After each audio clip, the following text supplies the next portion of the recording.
हमारे मध्य हैं आज दून यूनिवर्सिटी देहरादून में पूरे विश्व में जिनकी एक ख्याति और उत्तराखंड देवभूमि की आवाज़ के रूप में, गढ़ रत्न के रूप में हमारे बीच में श्री नरेंद्र सिंह नेगी जी अपनी धर्मपत्नी के साथ हैं।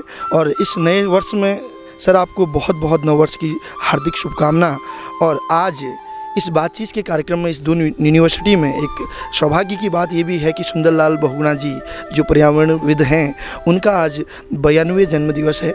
और इस अवसर पे हमारे उत्तराखंड की शान श्री नरेंद्र नेगी जी भी यहाँ पर हैं।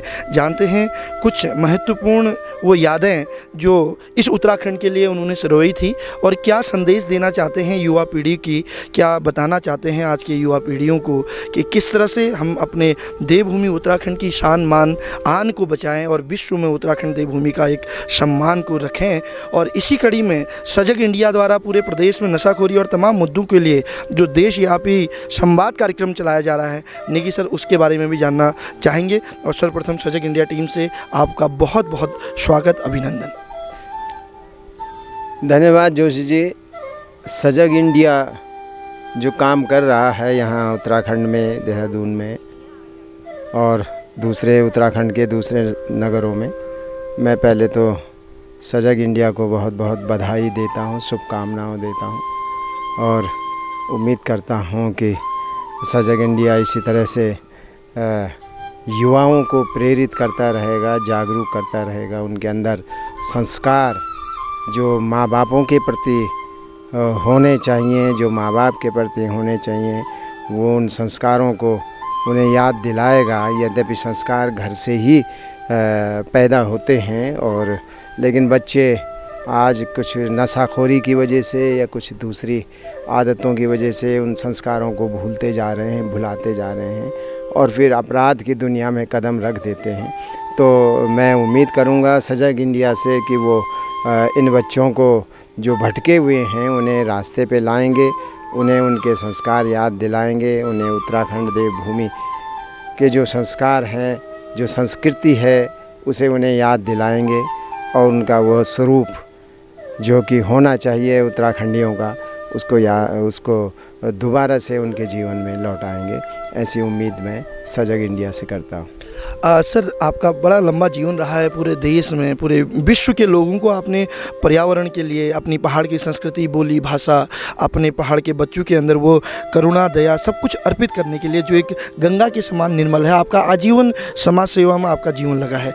किस परिप्रेक्ष्य से आज उत्तराखंड को 17 वर्ष हो गए हैं, क्या खोया, क्या पाया, क्या सोचते हैं आप उत्तराखंड के परिप्रेक्ष्य में और क्या आपके दिल के वो भाव हैं जो आज भी आप चाहते हैं कि हमारी देवभूमि इस प्रकार से हो?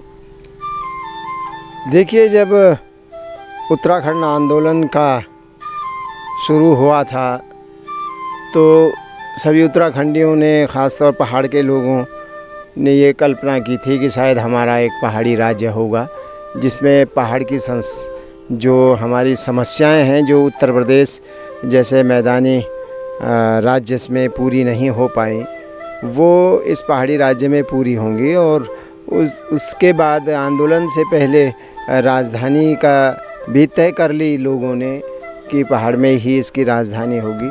लेकिन 17 साल में बड़ा अजीबोगरीब माहौल बनता चला गया, समय निकलता चला गया, मुख्यमंत्री बदलते चले गए और कुछ समस्याएं जस की तस रहीं इस उत्तराखंड में और निराशा का भाव लोगों के अंदर पैदा होने लग गया कि कुछ नहीं हो सकता है।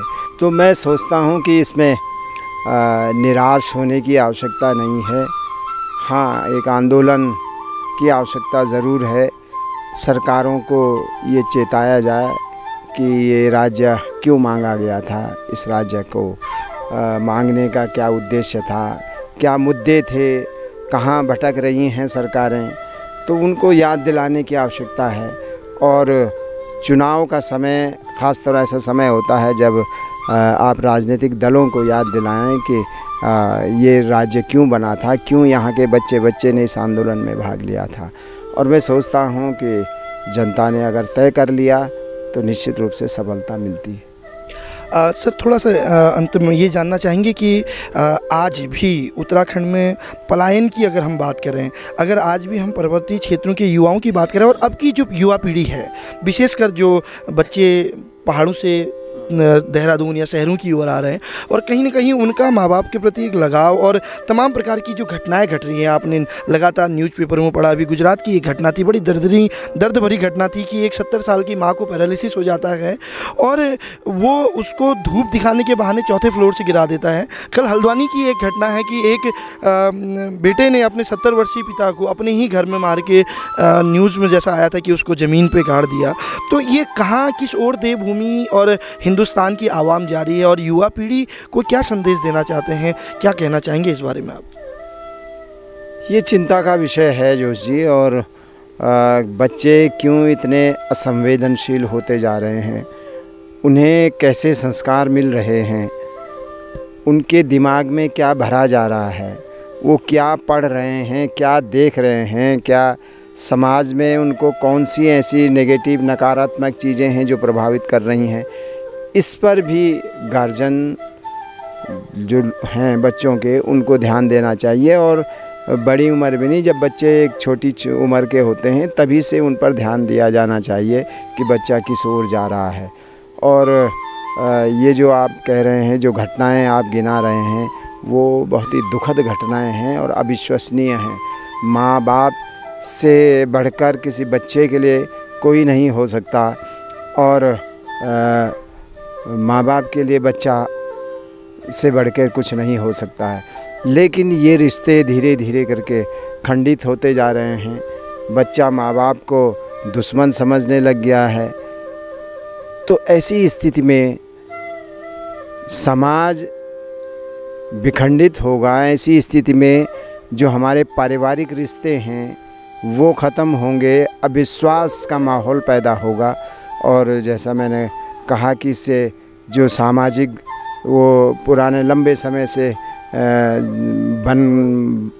बनाया है लोगों ने और समाज ने, वो धीरे धीरे ख़त्म होगा और एक विचित्र सी स्थिति पैदा हो जाएगी। इसे रोकना ज़रूरी है और इसे रोकने के लिए बच्चों का जो इस दिशा में जा रहे हैं, जो नकारात्मक सोच के बच्चे हैं, उनका ब्रेन वॉश बहुत ज़रूरी है। उन्हें समझाया जाना चाहिए, सिखाया जाना चाहिए और उनका ब्रेन वॉश किया जाना चाहिए और फिर वही मिलजुल के परिवारों में रहने की स्थितियां आनी चाहिए और बच्चों को अपने माँ बाप के निकट रखना चाहिए, रहने चाहिए। असल में ये बहुत सारे किस्से हम सुनते हैं कि जो बच्चे हॉस्टलों में पलते हैं, हॉस्टलों में रहते हैं या आयाओं द्वारा या माँ बाप के अलावा मेड जो होती हैं उनके द्वारा पलते हैं, उन बच्चों की सोच में थोड़ा नकारात्मकता आ जाती है। वो माँ बाप के प्रति उतने संवेदनशील नहीं रह पाते हैं। लेकिन इसके अलावा भी बहुत सारे कारण हो सकते हैं जिसकी वजह से आज बच्चों में ये इस किस्म की धारणाएं घर करती जा रही हैं। बहुत बहुत धन्यवाद। हमारे साथ नरेंद्र सिंह नेगी जी, जिनके मुखर बिंदु से पूरे उत्तराखंड को नहीं पूरे देश और विश्व को एक संदेश के रूप में गया है। और हमारे साथ में उनकी धर्मपत्नी, क्योंकि उनका बहुत बड़ा अहम रोल है, क्योंकि नेगी जी अस्वस्थ रहे और पूरे जीवन काल में जिस तरह से एक मील का पत्थर के रूप में एक जिस तरह से आपने भूमिका निभाई। तो हम चलते हैं मिसेज नेगी की ओर। क्या कहना चाहेंगे, क्या संदेश देना चाहते हैं हमारी युवा पीढ़ी को? तो सीधे रूबरू होते हैं मिसेज नेगी के साथ। जी मैम, सजग इंडिया में आपका बहुत बहुत स्वागत मैम। नववर्ष की आपको बहुत बहुत शुभकामनाएं और माँ भगवती से प्रार्थना करेंगे कि नेगी जी स्वस्थ रहें, सकुशल रहें और पूरे देवभूमि उत्तराखंड का मार्गदर्शन करते रहें। इस कड़ी में मैं आपसे भी जानना चाहूँगा कि क्या संदेश देना चाहते हैं हमारी युवा पीढ़ी को इस नववर्ष में, कि किस ओर किस उनकी दशा और दिशा हो? सबसे पहले तो सजग इंडिया को हम बधाई देना चाहते हैं और शुभकामनाएं देना चाहती हूँ कि सजग इंडिया जिस तरह का ये काम कर रही है वो बहुत सराहनीय काम है और अच्छा काम कर रही है और आगे भी ये प्रेरणा देती रहेगी बच्चों को कि किस तरह का ये काम करें। बच्चे जो जिस तरह का आजकल बच्चे जो काम कर रहे हैं, ये इस तरह की सोच जो रख रहे हैं बच्चे, इस सोच को बदलें और अच्छी सोच रखें माँ बाप के प्रति, भाई बहन के प्रति, परिवार के प्रति, रिश्तेदारों के प्रति सोच बदलें, अच्छी सोच रखें और अपने माँ बाप को किस तरह रखें, जिस तरह से आपको माँ बाप ने पाला पोसा है उसी तरह से आप भी माँ बाप को उस स्थिति में, जब एक स्थिति बच्चों की होती है उसी तरह से आप माँ बाप की भी स्थिति आती है, आप भी माँ बापों का पालन पोषण अच्छे से करें। और एक स्थिति में जब माँ बाप बिल्कुल असहज महसूस करते हैं तो आप भी अच्छे से रखें उनको, और ये सोचें कि इस समय आपने केवल एक उनको खाना देना है, माँ बाप को अच्छे से प्यार से बोलें 2 शब्द, और उनको हम यही कोशिश करेंगे और यही उनसे उम्मीद करेंगे अपने माँ बाप को अच्छे से प्यार के 2 शब्द बोलें और अच्छी सी प्रेरणा लें सबसे, अपने बड़े बूढ़ों से, और अच्छी सोच रखें। बहुत बहुत धन्यवाद नेगी जी का भी और मिसेस नेगी जी का भी, जिन्होंने हमारे उत्तराखंड देवभूमि के युवाओं के लिए नहीं अपितु पूरे विश्व के लिए और भारतवर्ष के युवाओं के लिए एक सकारात्मक ऊर्जावान संदेश दिया, जिसकी आज बड़ी महत्व आवश्यकता है। तो इसी कड़ी में मैं दोनों का धन्यवाद करता हूं सजग इंडिया के साथ। बहुत बहुत धन्यवाद sir, thank you very much, thank you.